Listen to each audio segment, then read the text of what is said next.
بسم اللہ الرحمن الرحیم۔ سورۃ السجدہ آیت نمبر 23۔ وَلَقَدْ آتَيْنَا مُوسَى الْكِتَابَ فَلَا تَكُنْ فِي مِرْيَةٍ مِّن لِقَائِهِ، اور البتہ تحقیق ہم نے موسیٰ علیہ السلام کو بھی کتاب عطا کی تھی۔ فَلَا تَكُنْ، تو ہرگز نہ ہونا آپ، فی مریتن، کسی بھی شک میں، من لقائی، اللہ کی ملاقات سے۔ لقائی سے مراد دو طرح کی بات کہی کہ اللہ کی ملاقات سے یعنی آخرت کی ملاقات سے، یا پھر جو موسیٰ علیہ السلام سے آسمانوں پہ ملاقات ہوئی تھی رسول اللہ صلی اللہ علیہ وسلم کی معراج کے موقع پر۔ اور مریا کہتے ہیں تردد کو، یعنی شک میں پڑ جانا۔ یہاں پر کہا جا رہا ہے کہ اے نبی صلی اللہ علیہ وسلم، ہم نے موسیٰ علیہ السلام کو بھی تورات عطا کی تھی، اور اس کتاب یعنی کہ قرآن مجید کو اب آپ کو دی جا رہی ہے کہ تو جس طرح کتاب موسیٰ کو ملنا ہماری طرف سے تھا، اسی طریقے سے اس قرآن کا ملنا بھی اللہ رب العزت کی طرف سے ہی ہے۔ دراصل جب ہر طرف سے مخالفت ہوتی ہے نا، تو انسان سمجھتا ہے کہ شاید میں ہی غلط ہوں، تو اس کتاب کے ملنے میں شک نہ کریں۔ اس سے پہلے موسیٰ علیہ السلام کو بھی کتاب دی جا چکی ہے گی، تو بلا شک و شبہ ہو کے برتر ہو کر انسان اس کتاب پر جمے رہیں، آپ اس کتاب پر، کیونکہ جب ہر طرف سے مخالفتیں انسان جھیل رہا ہو نا، تو انسان کی آگے بڑھنے کی پاور میں بھی کمی آ جاتی ہے گی۔ تو موسیٰ علیہ السلام کو بھی کتاب بنی اسرائیل کی ہدایت کے لیے دی گئی تھی۔ وَجَعَلْنَاهُ هُدًى لِبَنِي إِسْرَائِيلَ، اور اس تورات کو یعنی اس کتاب کو ہم نے بنا دیا تھا رہنمائی کے لیے بنی اسرائیل کی۔ یعنی کتاب کا اصل مقصد کیا ہے گا؟ کتاب یہاں ہدن جو آ رہی ہے نا، بمعنی ہادی، یعنی مبالغے کے لیے ہدن کہا گیا ہے گا، یعنی کہ راہ دکھانے والی تھی یہ کتاب۔ اور اب اہل مکہ کے لیے آپ صلی اللہ علیہ وسلم کو اس کتاب قرآن مجید کو ہدایت کے لیے بھیجا گیا ہے گا۔ تو دینی رہنما کا دراصل اصل میں کام کیا ہوتا ہے گا کہ لوگوں کو رہنمائی کرے، اللہ کے حکم سنا کر رہنمائی کرے۔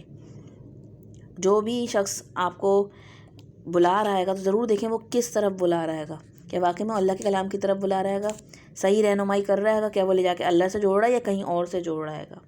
تو مین مقصد جو ہے گا وہ لوگوں کی رہنمائی کرنا، کہ لوگ اپنے خالق کو پہچان لیں اور خالق کے احکامات ان کو سنانا۔ وَجَعَلْنَا مِنْهُمْ أَئِمَّةً يَهْدُونَ بِأَمْرِنَا لَمَّا صَبَرُوا، اور ہم نے بنایا ان میں ایسے اماموں کو، یہدونا، جو کہ رہنمائی کرتے تھے ان کی، بِأَمْرِنَا، ہمارے حکم سے، لما صبر، جب انہوں نے صبر کی روش اختیار کی۔ یعنی امام جو ہے نا، دراصل یہ ان لوگوں کو کہا جا رہا ہے گا جنہوں نے تورات کی پیروی کی، تورات کو پکڑا اور تورات کے مطابق انہوں نے فیصلے کرے۔ تو لوگوں کو جو کچھ بھی بتائیں گے دراصل وہ کہاں سے بتائیں گے؟ اللہ کی کتاب سے بتایا جائے گا۔ اصل میں ائمہ دین وہی ہوں گے جو اللہ کی کتاب سے لے آ کر لوگوں کو جوڑ رہے ہوں گے۔ تو دینی رہنما کا فرض کیا ہے گا کہ وہ لوگوں کی رہنمائی کرے اللہ کے حکم سنا کر۔ اور جنہوں نے کتاب سے جوڑا تو ان کے لیے کیا سب سے زیادہ ضروری چیز ہے گی؟ وہ قائم کب کیسے رہ سکتے ہیں گے؟ صبر۔ صبر کے بغیر وہ قائم نہیں رہ سکتے ہیں گے اس کتاب کے ساتھ، کیونکہ لوگوں کو اگر کچھ بتائیں گے نا آپ تو لوگ جینا حرام کر دیتے ہیں گے۔ تو ان اماموں نے بھی کیا کیا تھا؟ صبر کیا تھا۔ ایک لیڈر کے لیے، ایک ہادی کے لیے، دوسروں کو رہنمائی کرنے والے کے لیے صبر جو ہے وہ مسٹ ریکوائرڈ ہے۔ صبر کا مطلب ہی کیا ہوتا ہے؟ باندھنا۔ وَاصْبِرْ عَلَىٰ مَا أَصَابَكَ، اور صبر کیجئے اس پر جو آپ کے اوپر بیت رہی ہے، جو آپ کو سنائی جا رہی ہے، جو آپ کو اوپر ہو رہا ہے۔ اپنے آپ کو باندھ لینا، اپنے جذبات کو کنٹرول میں رکھنا، اپنے غصے کو، اپنے غم کو، اپنے آپ کو بکھرنے نہ دینا، اپنے آپ کو پھٹنے نہ دینا، کیونکہ یہ ہوتا ہے نا انسان کے اوپر ایک کنٹینیوسلی ایک چیز گرے جا رہی ہے، پڑھ رہی ہے کہ لوگوں کی باتیں سننا پڑتی ہیں کہ ایسی بات ہے۔ اگر آپ خود دین پر عمل کر رہے ہوں تو بھی لوگوں کی باتیں سننی پڑتی ہیں، لیکن اگر آپ دو لوگوں کو دوسری طرف بلانے لگے اور ان کو بتانے لگیں معاشرے کی برائیاں، تو پھر تو خیر نہیں رہتی ہے گی۔ تو لیڈر کے لیے کیا ضروری ہوتا ہے گا؟ صبر بہت ضروری ہوتا ہے گا۔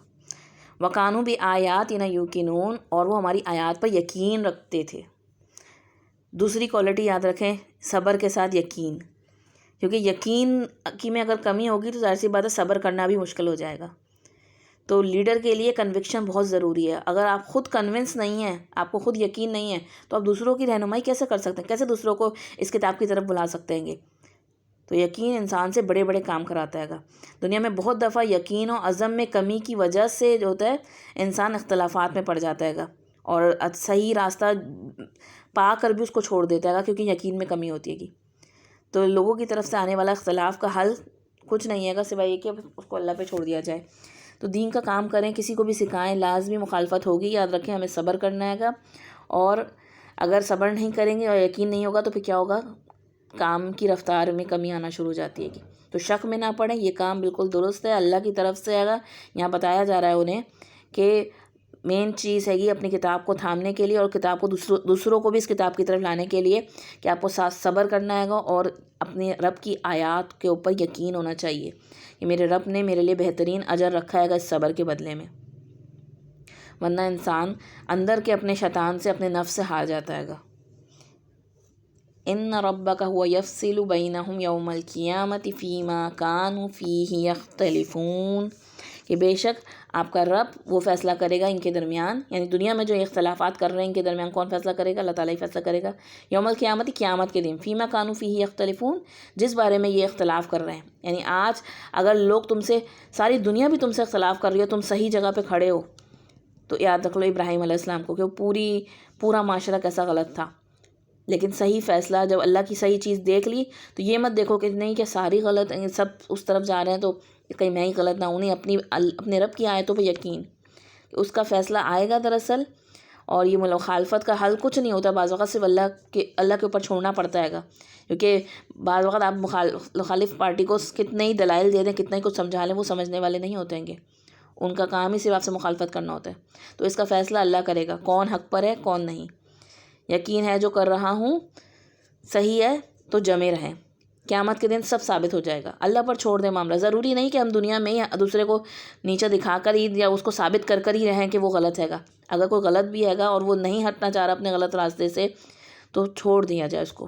کچھ فیصلوں کو اللہ تعالیٰ کے اوپر چھوڑ دیا جائے کہ اللہ تعالیٰ ہی کرنے والا ہے گا. اولم یہد لہم کما اہلکنا من قبلہم، کیا اس بات نے انہیں ہدایت نہیں دی؟ کیا ان کو پتہ نہیں چلا، ان کی رہنمائی نہیں کی؟ کم اہلکنا، کتنی ہلاک کی ہم نے، من قبلہم ان سے پہلے، من القرون بستیوں میں سے.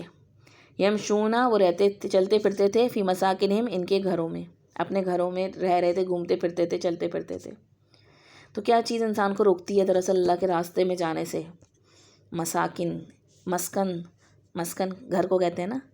گھر کی مصروفیات، گھر کے لوگ، ایک قدرتی محبت بھی ہوتی ہے نا اپنے گھر والوں سے، اور انسان کا واسطہ بھی زیادہ گھر والوں سے ہی پڑتا ہے گا. تو باہر کی مخالفت جو ہوتی ہے وہ انسان کو دیتی بھی کم تکلیف ہے. اگر گھر کے اندر مخالفت ہو رہی ہو نا تو وہ انسان اپنے آپ کو مجرم سمجھنے لگتا ہے گا. تو دراصل اس گھر کی وجہ سے جو لوگ بعض وقت اللہ کے راستے پر نہیں آنے والے ہوتے، تو ان کو بتایا جا رہا ہے کہ کیا تمہیں نظر آتے ہیں وہ لوگ جو پچھلی گھروں میں اپنے رہتے چلتے پھرتے تھے، کہاں گئے وہ لوگ؟ ان کو اللہ تعالیٰ نے جب چاہا ان کو ختم کر دیا، ہلاک کر دیا. تو ایک دن گھروں کو چھوڑ کر جانا ہے.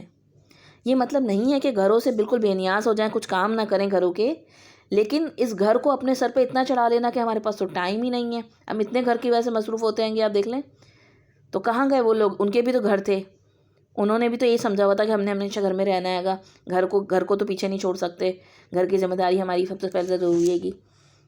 اور اب تو ہم دیکھا جائے آج کے دور میں اب تو گھر میں نکلنے کی بھی ضرورت نہیں رہی. لاک ڈاؤن نے ہمیں کتنا کچھ سکھا دیا ہے، پھر بھی اس کتاب کے لیے اگر وقت نہیں ہے ہمارے پاس، تو جو اپنے گھر نہیں چھوڑنا چاہ رہے تھے تو پھر بھی ان سے کیا کیا گیا، لے لیے گئے ان سے گھر. تو اگر گھر بیٹھ کر بھی کچھ نہ سیکھیں تو پھر کتنی بڑی بد نصیبی ہے کہ نا. لوگ سب کام کرنے کے لیے لیکن گھر سے نکلتے ہیں گے، لیکن جب دین کا کام آتا ہے نا اس کے لیے بہانے بناتے ہیں گے کہ گھر سے نہیں نکل سکتے. حالانکہ دیکھیں وہی لوگ ہوتے ہیں کہ شاپنگ پہ جانا ہو تو، پکنک پہ جانا ہو تو، شادیاں آ رہی ہوں تو نکلتے ہیں نا. تو جو اپنی ذات سے آگے دوسروں کے لیے نہ سوچے تو وہ پھر چراغ نہیں بن سکتا. اور جن کو چراغ بننا ہو تو ان کو قربانی دینی پڑے گی، پھر ان کو صبر بھی کرنا پڑے گا اور اپنی رب کی آیتوں پہ یقین بھی رکھنا پڑے گا کہ بے شک ہمارے رب کا کیا گیا وعدہ آئے گا. اور اللہ جو ہے تعالیٰ جو ہے وہ بہت زیادہ قدردان ہے. آپ کی گئی ایک ایک کوشش، ایک ایک قربانی کو اس کا بہت زیادہ بڑھ کر اجر دینے والا ہے گا. تو اللہ کی کتاب کو جو ہے صبر اور یقین کے ساتھ پکڑنا ہے گا اور اس کے ساتھ قائم رہنا ہے گا، تھامے رکھنا ہے گا اس کو.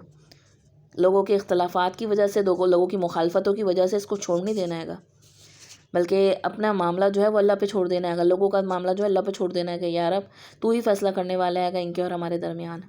اصل چیز یہ ہے کہ مجھے حق دکھا اور حق کے راستے پر چلنے کی توفیق عطا فرما، اور باطل بھی دکھا، باطل کی صحیح سمجھ آئے اور باطل سے بچنے والا بھی بنائے ہمیں. آمین.